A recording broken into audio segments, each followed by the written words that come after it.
नमस्ते, स्वागतम। SSC lab पर आप सभी का स्वागत है। और आज मैं रेलवे की 3 महीने की रणनीति आपसे डिस्कस करने वाली हूं, यानी कि स्ट्रैटेजी। आप बहुत अच्छे से पढ़ाई करते हो, मैथ्स, रीजनिंग, साइंस, पर और कौन सी चीजें हैं जो हमें ध्यान रखनी होती है, जो ज्यादातर लर्नर्स अपनी तैयारी के समय में भूल जाते हैं। आज मैं वो सारे पॉइंट्स यहाँ पे डिस्कस करूंगी। अगर आपको मॉक देने हैं तो कितने देने हैं जो आपका एग्जाम निकल जाए। और ये मेरे खुद के, मैं ऐसा नहीं मैंने कहीं पढ़ के ये स्ट्रैटेजी आपके साथ ले रही हूं। सेलेक्टेड बच्चों का इंटरव्यू मैंने लिया और एक ऐसा नंबर था जो हर बच्चा बोलता है कि मैं इतने मॉक दे दो, पक्का सिलेक्शन के तरफ आप बढ़ जाओगे। ठीक है, तो कितने मॉक एक्चुअल में आपको देने चाहिए, रिवीजन कब करना चाहिए, कितना करना चाहिए, पढ़ाई कैसे, कहां से कितनी करनी चाहिए, आज हम सारी चीजें डिस्कस करेंगे अपने इस सेशन में। यानी कि 3 महीने की रेलवे ग्रुप डी की स्ट्रैटेजी रणनीति। ठीक है, चलिए जी शुरू करते हैं। फिर सबसे पहले तो आपको खैर ये चीज पता ही होगी, लेकिन स्ट्रैटेजी की शुरुआत में बताना बहुत जरूरी है कि जिस पेपर की हम स्ट्रैटेजी के ऊपर काम कर रहे हैं उसमें कितनी वैकेंसी है। तो 32,438 वैकेंसी है। 23 जनवरी से पेपर का फॉर्म भरना शुरू हुआ है, 22 फरवरी तक भरा जाएगा। फिर से बोल रही हूं, बार बार बोलती हूं, शुरू में फॉर्म भरना, आखिरी के लिए मत छोड़ना।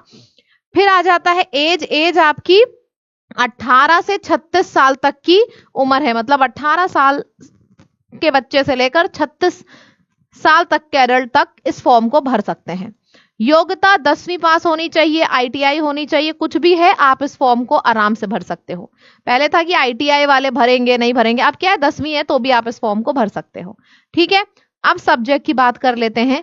इस एग्जाम में जनरल साइंस यानी कि साइंस को सबसे ज्यादा वैल्यू दी जाती है। इतनी वैल्यू किसी और एग्जाम में साइंस को अलग से नहीं दी जाती। यहाँ पे आप देखोगे साइंस का एक अलग से सेक्शन पूछा जाता है 25 सवालों का, 25 नंबर का। मैथमेटिक्स भी 25 आती है और आपका करंट अफेयर और जनरल अवेयरनेस के 20 सवाल आते हैं, 20 जो कि आपको 20 नंबर के होते हैं। ठीक, रीजनिंग आती है 30 सवाल 30 नंबर के, यानी कि हर एक सवाल 1 नंबर का होता है, हर एक सवाल 1 नंबर का होता है, नेगेटिव मार्किंग भी होती है और 90 मिनट का आपको समय दिया जाता है। ठीक है, इस पेपर के लिए आप पढ़ रहे हो, ये एग्जाम है जिसके लिए आप तैयारी कर रहे हो, जिसके लिए हम रणनीति यहाँ पे डिस्कस करेंगे 3 महीने की। तो सबसे पहले शुरुआत में मैं आपको बता दूं, ये यहाँ पे आप 2-3 जितने ऐसे डब्बे बनाने हैं बना लो। देखने में ये शब्द बहुत छोटा सा है, सिलेबस, लेकिन इस वर्ड की बहुत अहमियत होती है। जो ऑफिशियल वेबसाइट है वहां से जाके सिलेबस डाउनलोड करना और आधे अधूरे मन से नहीं, पूरे मन से सबसे पहली चीज सिलेबस पढ़ना।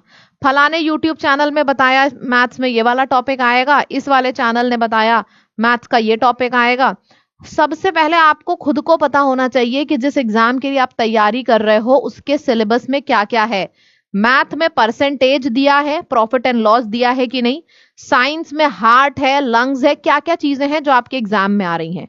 खुद के नोट्स बनाना, खुद की लिस्ट बनाना सिलेबस की, ये डब्बा बहुत जरूरी है और हमारी रणनीति का पहला स्टेप है। चाहे आपके कितने भी दिन हो गए हो, आपने कहीं से भी तैयारी शुरू कर दी हो, सबसे पहले आज अभी जैसे ही स्ट्रैटेजी को आप देखोगे, आप बनाने लगोगे एक पूरा का पूरा सिलेबस के नोट्स, डिटेल सिलेबस के नोट्स। इतनी चीज आती है, इतनी डिटेल में एकदम, जैसे प्रॉफिट एंड लॉस आपका आता है, शॉपकीपर वाले सवाल आते हैं कि नहीं आते हैं, डिटेल में सिलेबस बना के अपने पास रखो। और जब तैयारी करो, एक एक टॉपिक जैसे जैसे होता जाए उसके ऊपर ऐसे ऐसे करके टिक लगाते चले जाओ। जब आपने खुद टिक लगा लिया होगा हर एक सिलेबस के पॉइंट पे, आपको लगेगा हमारी आधी तैयारी तो ऐसा ही हो गई। क्यों? क्योंकि ये नोट्स आपने बनाए हैं। कॉन्फिडेंस किसका बढ़ा? आपका। टिक मार्क कौन लगाएगा सिलेबस के पन्ने पे? आप। तो असली कॉन्फिडेंस होगा जो खुद से बढ़ेगा, जब आपको लगेगा हाँ इतना आता था, मैंने सिलेबस पढ़ा था और मैंने सब प्रिपेयर कर लिया। ये देखो सिलेबस मैंने स्क्रीनशॉट भी यहाँ पे डाला है, मैं अपने टेलीग्राम पे शेयर कर दूंगी। मेरे टेलीग्राम का जो लिंक है मैं डिस्क्रिप्शन में डाल दूंगी। ठीक है, अच्छा एक चीज और बता दें, हमारे जो टीचर्स हैं उन्होंने आपके लिए, आप खुद से सिलेबस जरूर स्कैन करना। मैं खुद भी ये चीज कह रही हूँ, हमारे यूट्यूब चैनल पे डेली शाम को 5 बजे से 9 बजे तक क्लासेस लगती हैं और हमारे ये जो सारे टीचर्स हैं। अमन सर जीएस कराते हैं, अमन सर साइंस पढ़ाते हैं शाम 5 बजे, उत्कर्ष सर की मैथ्स होती है शाम 6 बजे, जीके जीएस सुशांत सर कराते हैं शाम 7 बजे, और रीजनिंग हमारे सर कराते हैं रात 8 बजे। जितिन सर की रीजनिंग से लेकर 5 बजे से लेकर रात 9 बजे तक, 5 से 9 ये यूट्यूब के ऊपर बैच चलता है। ये मत बोलिएगा पेड है कि फ्री है, जाहिर सी बात है यूट्यूब के ऊपर है तो फ्री होगा। हमारे सारे टीचर्स के पढ़ाने का तरीका यह है, सबसे पहले वो खुद से सिलेबस डाउनलोड करते हैं, पढ़ते हैं, फिर यहाँ पे आके पढ़ाते हैं। ठीक है, तो यहाँ पे इसी सिलेबस के आधार पे पढ़ाई हो रही है। हमारे यूट्यूब चैनल को, एसएससी लैब को अगर अभी तक सब्सक्राइब नहीं किया जरूर करो, क्योंकि आप इन चारों में से मैं रैंडम बोल रही हूं, किसी की भी क्लास करोगे, किसी की भी क्लास करोगे, आपको आइडिया लग जाएगा कि पूरा एग्जाम का छाप दिया जाता है यहाँ पे। ठीक, चलिए फिर है continuity is the key. Point number 1, हमने सिलेबस देखा, सिलेबस पढ़ा, आपके पास कॉपी पे पूरा सिलेबस लिखा होना चाहिए। मैंने आपकी कंफ्यूजन दूरी कर दिया है कि आपको अलग अलग यूट्यूब चैनल पे भागने की जरूरत नहीं है। एसएससी लैब आपकी फ्री में तैयारी करा रहा है 5 से 9 सिलेबस के पैटर्न के बेसिस पे। पहला पॉइंट पूरा समझ में आ गया। दूसरा है कंटिन्यूटी इज द की। ये वाली स्ट्रैटेजी देख के आपके अंदर एकदम आग लग गई, जोश जाग गया, आपने एक हफ्ते 8-8 9-9 घंटे पढ़ाई कर ली, क्या आपका सिलेक्शन हो जाएगा? बिल्कुल नहीं होगा। कभी भी जोश से सिलेक्शन नहीं होता है, कंटिन्यूटी से सिलेक्शन होता है। नियमित रहो। तुम एक दिन 9 घंटे 10 घंटे 8 घंटे मत पढ़ो, डेली ही पढ़ो, 6-6 घंटे दो, लेकिन डेली दो, सिलेक्शन हो जाएगा। 9 घंटे दोगे 10 दिन और बाकी दिन ऐसे ऐश काटोगे, सिलेक्शन नहीं होगा। तुम 5 घंटे 6 घंटे 4 घंटे जितना देना है दो, लेकिन रेगुलरिटी के संग दो। ये सबसे बड़ी गलती है जो लर्नर करते हैं। मोटिवेशन देखेंगे, जोश आ जाएगा, जाके पढ़ेंगे, और फिर जोश जैसे जैसे ठंडा पड़ेगा धीरे धीरे करके ये टाइम भी कम होता जाएगा आपका जो आप अपनी तैयारी को देते हो। आपने जब सिलेबस देखा होगा, जब पेपर का पैटर्न देखा होगा, तो 2 चीज आपको समझ में आई होगी कि करंट अफेयर और साइंस पे अगर आपने पकड़ ले ली तो आपके एग्जाम में नंबर उछाल मारेंगे।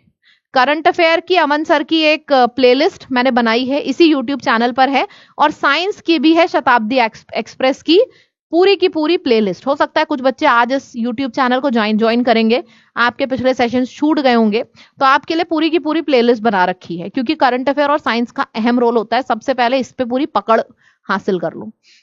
चलो, अब आ जाता है तीसरा पॉइंट, प्रीवियस ईयर पेपर, यानी कि विगत वर्षों के आरआरबी ग्रुप डी के पेपर हल करें। आप पिछले पैटर्न से लेकर, यार आरआरबी ग्रुप डी हर साल तो होता नहीं है ना, आपको भी पता है, लेकिन पिछले 2019 में भी हुआ था, उसके पहले भी हुआ था, तो जितने पेपर आप कलेक्ट कर पाते हो प्रीवियस ईयर, नेट पे आराम से मिल जाएगा आपको। सारे के सारे पेपर्स को डाउनलोड करके अपने पास रखो, और सबसे पहले पूरे के पूरे प्रीवियस ईयर लगा डालो। जब आप प्रीवियस ईयर लगाओगे आपको समझ में आ जाएगा, जो जिस भी चैनल को आपने ज्वाइन किया है, जैसे अगर आपने हमारे चैनल को सब्सक्राइब किया है या फिर हमारे पेड कोर्सेज हैं, आपको समझ में आ जाएगा कि सामने वाला व्यक्ति सही पढ़ा रहा है कि गलत। किसी के ऊपर यकीन मत करो, करियर आपका है, सिलेक्शन आपका है, पहले खुद आगे बढ़ो, दूसरों को सपोर्ट की तरह लो। ठीक है, अच्छे टीचर मिल जाएंगे तो सपोर्ट मिलेगा, लेकिन हमेशा तैयारी खुद के बेसिस पे की जाती है। तो प्रीवियस ईयर पूरा एनालिसिस कर लो।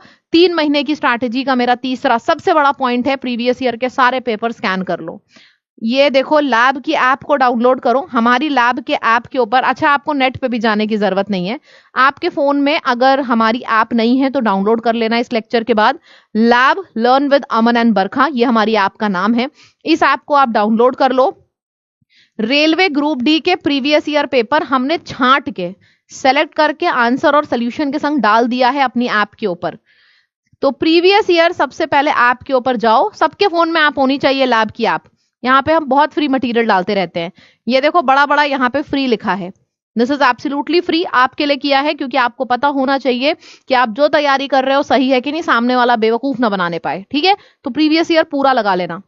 आगे बढ़े, आगे है सही स्टडी मटेरियल।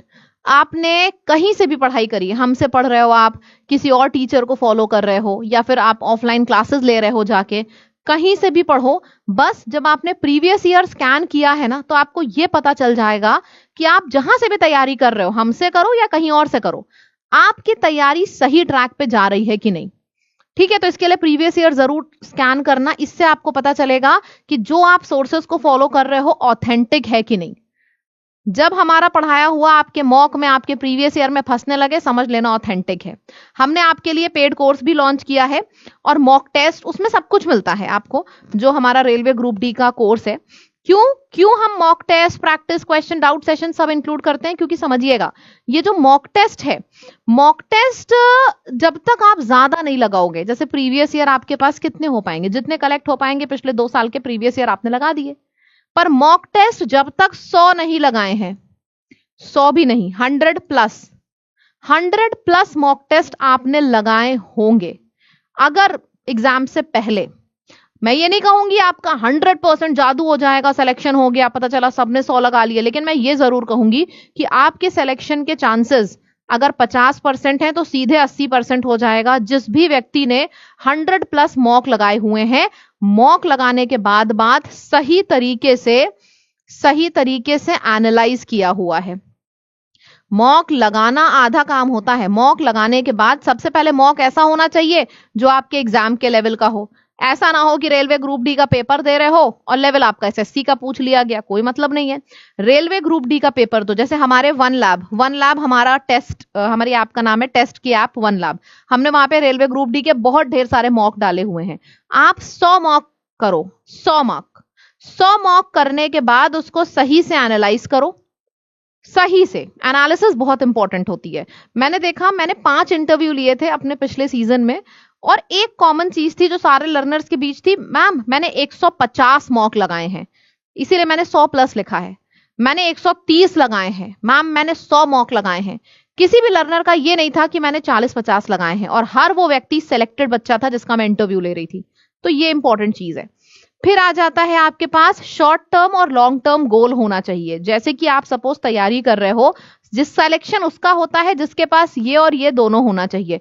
मतलब आपने सपोज अपनी तैयारी आज से शुरू करी, तो आप लिख दो कि 10 फेब तक मैं ये 4 चैप्टर कंप्लीट कर लूंगा, और उसके बाद लिखो कि 1 मंथ में, यानी कि 1 महीने में मैं ये वाला 4 टॉपिक कंप्लीट कर लूंगा पूरे।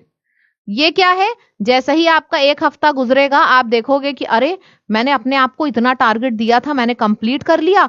और मेरे हिसाब से जो सबसे ज्यादा सिलेक्शन उन बच्चों का होता है जो डेली और मंथली टारगेट्स पे वर्क करते हैं। यानी कि मैं आपको यहाँ पे बता दे रही हूं, मैं आपको, देखो बहुत से लोगों ने बहुत सी चीज बताई होंगी, मैं सिर्फ वही चीज बताऊंगी जो मैंने खुद पे आजमाई है। शॉर्ट टर्म को आप 1 हफ्ते का भी मत लो, सिंगल डे का लो। जैसे अगर आज सपोज 5 फरवरी है, मैंने लिखा 5th फेब, आज रात होने तक मैं ये चीजें कर लूंगी। ये मेरा शॉर्ट टर्म गोल हो गया। लॉन्ग टर्म क्या हो जाएगा कि इस हफ्ते मैं ये कंप्लीट कर लूंगी। जिस बच्चे ने शॉर्ट टर्म और लॉन्ग टर्म दोनों टारगेट अपने आप को दे रखे हैं, वो सिलेक्शन के और पास होता चला जाएगा। आप तैयारी कर लेते हो, साइंस में इतना पढ़ो, रीजनिंग में इतना पढ़ो, हर कोई ये आके बता के चला जाता है, पर जिसने ये छोटी छोटी सी चीजें बता दी ना, short term goal, long term goal, पक्का सिलेक्शन मिलता है उन बच्चों को जो इस पे वर्क करते हैं। Practice makes a man perfect, इसको सब लोग फॉलो करना, खूब प्रैक्टिस करना। लेकिन दूसरी चीज आप फॉलो करना भूल जाते हो, यानी कि रिविजन। सपोज आपने 1 हफ्ते में मंडे से लेकर सैटरडे तक पढ़ाई करी, जो कुछ भी आपने पढ़ा है पूरा संडे का समय दो। थोड़े दिन के लिए जब तक सिलेक्शन ना मिले, सैटरडे संडे सब भूल जाओ, 3 महीने डट के पढ़ाई कर लो, सिलेक्शन ले लो, फिर बढ़िया से सैटरडे संडे दोनों मनाना। मंडे टू सैटरडे आपने जो भी पढ़ाई करी है, चाहे आप हमारे यूट्यूब से करो, चाहे पेड बैच से करो, संडे का समय दिया करो सुबह से लेकर शाम तक, कि आपने जो पूरे हफ्ते पढ़ा है उसको रिवाइज करोगे। ये एक ऐसा पॉइंट है, बच्चे इतना पढ़ते चले जाते हैं कि रिवीजन वाला पॉइंट छोड़ देते हैं।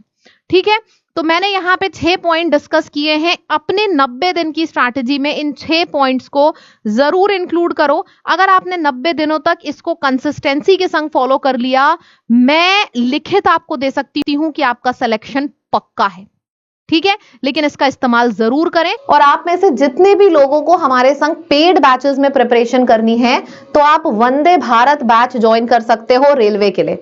देखो भाई, रेलवे वाले स्टूडेंट्स, मैं आपको एक बात सिंपल सी बताऊं, टारगेट बना लो एडमिशन टारगेट बना लोगे ना तो 100% नौकरी हाथ में होगी। ये जो वंदे भारत बैच है इसके बारे में थोड़ी चीजें मैं आपको बताऊं। इस बैच में हमने कोशिश करी आपको सब कुछ दे दिया जाए, मतलब लाइव क्लासेस तो आपको मिल ही रही हैं, साथ ही साथ रिकॉर्डेड क्लासेस भी मिल रही हैं, क्लास के नोट्स भी मिल रहे हैं, मतलब जो भी आपको टीचर क्लास में पढ़ाएगा नोट करने की जरूरत नहीं है, क्लास के बाद नोट्स आपको मिल जाएंगे। फिर आपको एक्स्ट्रा पीडीएफ जो होंगी, जितना आपको प्रैक्टिस करना है पीडीएफ मिलेगी। पीडीएफ के बाद 225 से ऊपर आपके पास प्रैक्टिस टेस्ट होंगे चैप्टर वाइज, मतलब ये सारा का सारा कुछ आपको वंदे भारत में मिल रहा है। अगर आप एक बार हमारे संग जुड़ के टारगेटेड सिलेक्शन लेना चाहते हो, इस बैच को जरूर ज्वाइन करें।